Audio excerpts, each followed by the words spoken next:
We've got to talk about this port, this American funded and built port on Gaza's beach. We've got to talk about the impact of it and what's to come. There's a couple of factors. I'm not going to talk about the gas. There's a couple of things. And one is, when they took the builders' rubble to start building this pier, they took it from the remains of the bombed Palestinian homes. So they stole, basically, the stone that these houses were made of. They bombed them, and then they collected up the rubble and started to build a port. There's thousands of people lost, still missing, that are under the rubble. So when you manage to get an excavator and you take it to these places and you pick up all of this rubble and then you cart it all the way down the seacoast road to build this pier, in that will be the remains of Palestinians who are still missing. When you walk on this pier, you're going to be walking literally on the remains of Palestinian people. You're going to be walking across a pier, or driving, which is more to the point, over the remains of the dead, who never got a burial, who never got named, and who never got rescued. Children, the skulls of children will be amongst this rubble.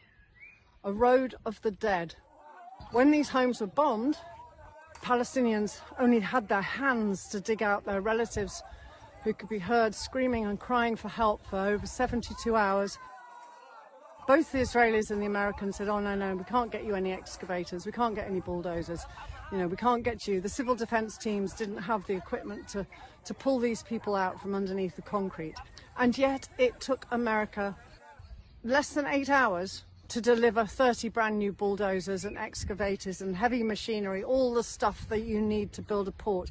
When the Palestinians were crying to get their relatives out, the Israelis had torched all of the civil defence equipment, so there were no bulldozers. They died crushed to death, slowly and in a lot of pain, screaming and crying for help for over 72 hours. Just think about that.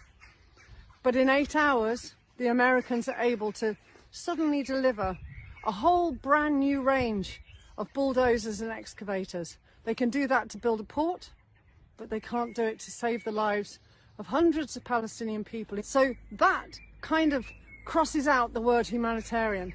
You're talking about, oh, this is a humanitarian port. Well, it wasn't very humanitarian to deny the Palestinians the bulldozers that you've been able to ship from Cyprus within 8 hours. Those people lay there for 72 hours waiting to be rescued under the rubble of their homes, but you couldn't get a bulldozer out for them. Gaza's beach, the place that all Palestinians go in the hot weather, the place they swim, where children have flown kites, where they gallop their horses up the beach. There's wedding venues, there were restaurants and cafes. People flocked to the beach in the summer to cool themselves down and use the beach as a way to get away from the misery and suffering in the colder months. What about the fishing industry? It's gone.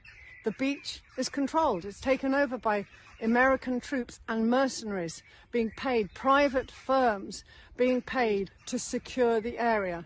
So 2,000 troops will suddenly become 20,000 troops. The whole beach is a military zone, a barracks with a controlled entry and exit point where large cargo ships will be able to moor and ship away Palestinians into permanent exile.